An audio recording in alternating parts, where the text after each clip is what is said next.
जय हिंद। दोस्तों, एक सवाल अक्सर लोगों के मन में रहता है कि हम जिस म्यूचुअल फंड की स्कीम में निवेश कर रहे हैं वो म्यूचुअल फंड की स्कीम हमें अच्छा रिटर्न नहीं दे रहा है, या फिर वो म्यूचुअल फंड की स्कीम अपने इंडेक्स बेंचमार्क को भी बीट नहीं कर पा रहा है। और अगर हमें कुछ अच्छा रिटर्न मिल भी रहा है आज, तो इस बात की क्या गारंटी है कि ये म्यूचुअल फंड हमें आगे भी अच्छा रिटर्न देते रहेगा। इस तरह के तमाम सवाल बहुत सारे इन्वेस्टर के मन में रहता है। तो अगर आपके भी मन में कुछ इसी तरह का सवाल रहता है तो आज की वीडियो में मैं आप सभी को इंडेक्स फंड के बारे में बताऊंगा। देखिए दोस्तों, आप जिस भी म्यूचुअल फंड की स्कीम में निवेश करते हैं उसका एक इंडेक्स बेंचमार्क जरूर होगा, और अगर उसका एक इंडेक्स बेंचमार्क है तो उस स्कीम का एक इंडेक्स म्यूचुअल फंड जरूर होगा। तो आप ये कर सकते हैं कि एक्टिवली मैनेज म्यूचुअल फंड में निवेश ना करके आप एक इंडेक्स फंड में निवेश कर सकते हैं। तो चलिए थोड़ा सा जान लेते हैं इंडेक्स फंड के बारे में। तो स्वागत है आप सभी का एक नई वीडियो में। आशा करता हूं आप सब अच्छे होंगे। मैं हूं अनवर अंसारी। चलिए पेश करते हैं। तो दोस्तों, अब आप देख सकते हैं मैंने यहाँ पे सारा डिटेल लिख लिया है, और जिस भी इंडेक्स फंड के बारे में मैं आप सभी को बताऊंगा उसका जो बेस्ट इंडेक्स फंड होगा वो भी आपके स्क्रीन पर आते रहेगा, तो आप नोट डाउन करते रहिएगा। दोस्तों, ये जो लार्ज कैप कैटेगरी का म्यूचुअल फंड होता है ना, इसी में सबसे ज्यादा शिकायत होती है कि अपने इंडेक्स बेंचमार्क को ये बीट नहीं कर पा रहा है। बाकी कमोबेश मिड कैप और स्मॉल कैप में तो स्थिति ठीक ठाक रहती है, लेकिन यहाँ पे भी कई ऐसे म्यूचुअल फंड है जो अपने इंडेक्स बेंचमार्क को बीट नहीं कर पाते हैं। तो जब हम बात ही कर रहे हैं तो सारे इंडेक्स फंड को कवर करेंगे, और मुझे लगता है कि ज्यादातर लोग लार्ज कैप फंड में, मिड कैप फंड में, स्मॉल कैप फंड में निवेश करना पसंद करते हैं। तो आज वीडियो में भी हम इन 3 इंडेक्स फंड के बारे में ही बात करने वाले हैं। सबसे पहले बात करेंगे लार्ज कैप म्यूचुअल फंड की। देखा गया दोस्तों पिछले दिनों में कि बहुत सारे ऐसे लार्ज कैप म्यूचुअल फंड हैं जो अपने इंडेक्स को बीट नहीं कर पाते हैं। और अगर आपको ऐसी समस्या होती है कि भाई मैं जिस म्यूचुअल फंड की स्कीम में निवेश कर रहा हूं वो अपने इंडेक्स बेंचमार्क को बीट नहीं कर पाता है, तो ऐसे में आपको चाहिए कि आप एक इंडेक्स म्यूचुअल फंड में निवेश कर लीजिए। फिर आपको ज्यादा कुछ सोचने समझने की जरूरत नहीं है। जो भी वो इंडेक्स रिटर्न देगा, जो भी वो इंडेक्स बेंचमार्क रिटर्न देगा, वो रिटर्न तो आपको मिलेगा ही। उस रिटर्न को लेने से आपको कोई भी रोक नहीं पाएगा।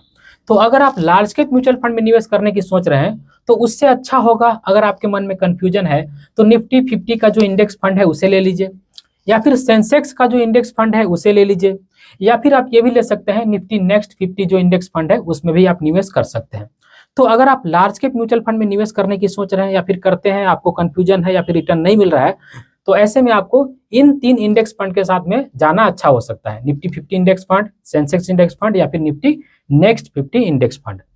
इसी तरह से होता है दोस्तों मिड कैप म्यूचुअल फंड। अब देखिए जो मिड कैप म्यूचुअल फंड है ना, इसका जो इंडेक्स बेंचमार्क है वो निफ्टी मिड कैप 150 इंडेक्स है। अब जब कोई भी मिड कैप कैटेगरी का म्यूचुअल फंड बनेगा तो इसी स्टॉक्स को लेकर के उसे मिड कैप म्यूचुअल फंड बनाना होगा, यानी कि जो निफ्टी मिड कैप 150 इंडेक्स है इसी के अंदर से स्टॉक्स लेने होंगे। इसीलिए जो बेंचमार्क है ना, इसका ये डिसाइड किया गया है। तो अगर कोई ऐसा व्यक्ति है जिसको कंफ्यूजन लगता है कि भाई हमारे मिड कैप में अच्छा रिटर्न नहीं मिल रहा है, तो ऐसे में वो ये कर सकता है कि निफ्टी का जो मिड कैप 150 इंडेक्स फंड है उसमें निवेश कर ले। अब ये जो इंडेक्स है निफ्टी मिड कैप 150, वो जितना रिटर्न देगा उतना तो उसको मिल ही जाएगा। इस बात की कोई टेंशन ही नहीं रहेगी कि भाई मेरा जो म्यूचुअल फंड है ना वो अंडर परफॉर्मेंस दिखा रहा है।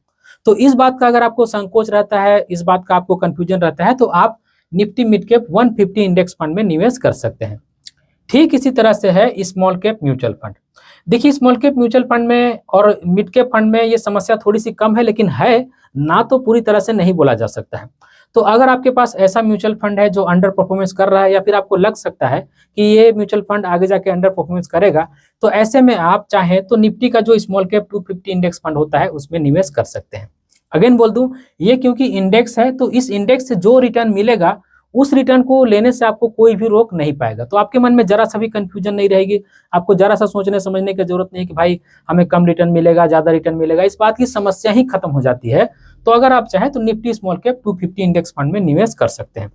तो दोस्तों, अगर किसी भी कैटेगरी के म्यूचुअल फंड को लेकर के आपके मन में कंफ्यूजन है, आपको लगता है कि मुझे ये म्यूचुअल फंड अच्छा रिटर्न नहीं दे रहा है, अपने इंडेक्स बेंचमार्क को बीट नहीं कर पा रहा है, या फिर आगे चल करके ये अपने इंडेक्स बेंचमार्क को बीट नहीं कर पाएगा, तो उसके इंडेक्स म्यूचुअल फंड में निवेश कीजिए। जैसे मैंने बताया, लार्ज कैप के लिए निफ्टी 50 या फिर सेंसेक्स इंडेक्स फंड या फिर निफ्टी नेक्स्ट 50 इंडेक्स फंड।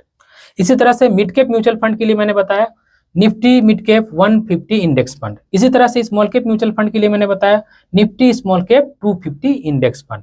तो इस तरह के इंडेक्स फंड के साथ में जा सकते हैं अगर आपके मन में कंफ्यूजन रहता है कि मुझे हो सकता है आगे चल के अच्छा रिटर्न ना मिले, या फिर जिस म्यूचुअल फंड में मैं निवेश कर रहा हूं वो मुझे अच्छा रिटर्न नहीं दे रहा है। तो दोस्तों इस वीडियो को देखने के बाद अगर आपको ऐसा लग रहा है कि मुझे इंडेक्स फंड में निवेश करना चाहिए, तो कुछ बेस्ट इंडेक्स फंड का नाम मैं आपको स्क्रीन पर दे दे रहा हूं। अगर आप इंडेक्स फंड में निवेश करने की सोच रहे हैं तो इन इंडेक्स फंड के साथ में आप जा सकते हैं।